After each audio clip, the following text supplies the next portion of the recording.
Welcome back to Dispatches. Traditionally, the women of Uganda have not had access to the Ruwenzori Mountains, but climber Alison Levine is trying to change all that. Let's follow her trek into those mountains and see how it has an effect on the local community. I like figuring out how far I can push myself. I think that allows you to really figure out what you're made of. Alison Levine thrives in situations others typically consider impossible. In 2010, the former Wall Street whiz became one of the few to ever complete the Adventure Grand Slam. The feat includes climbing to the highest peak on every continent, as well as skiing to the North and South Pole, while pulling a sled. There are definitely points where you think, I don't know how I'm gonna keep going. Especially in Antarctica, you're freezing every day. Looks like nothing but white straight ahead. We've spent almost 4 weeks on the ice. It's been a really, really tough trip, and I think we're all looking forward to getting to the pole. Woohoo! I'm at the South Pole! Keep in mind, Alison has had 3 heart surgeries and suffers from a neurological disease that puts her at risk for frostbite. I actually didn't start climbing until I was 32 because I had to wait until I was healthy enough, but that's really when I started thinking about the fact that there was nothing stopping me from going out to do these things. That spirit of adventure is what eventually led her 1,000,000 miles away to a remote part of Africa called the Ruwenzori Mountains. This is Western Uganda. It borders the Democratic Republic of Congo. These 2 countries have been at war on and off for decades. In Uganda, Alison's eyes became open to a new reality. Local women were considered the property of men, with no freedom. The average life expectancy is 42.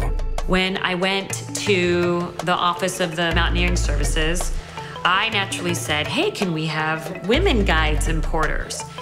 And the guy looked at me like I was crazy. In our culture, women are not supposed to come to the mountain.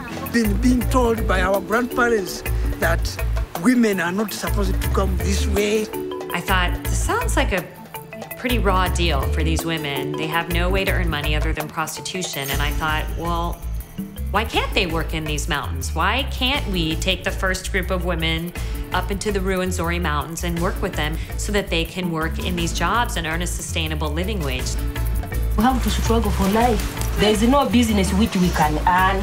I thought these women are more than capable of climbing these mountains. I knew that they could just from looking at them walking down the streets carrying these massive loads of firewood and these heavy water jugs, and the fact that they were doing so much physical labor already.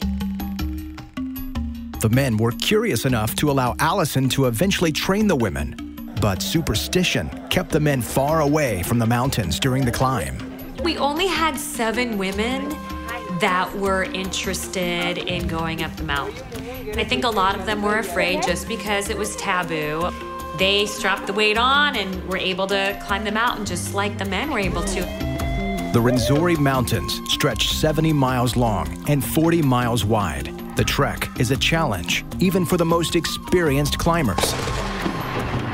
It rains most of the time in Western Uganda. It's often maneuvering over ladders and big tree roots and trying not to fall into the mud pit. The mud gets really, really deep. Every obstacle along the way was conquered with strength and determination.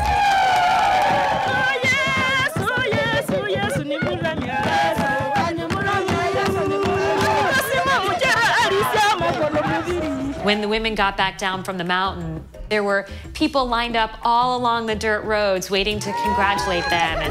Things are changing. There is no problem. A lady can come to the mountain. And that's exactly what happened. Soon after, a local woman joined Alison on a climb up Mount Stanley, the tallest peak in the Ruwenzoris.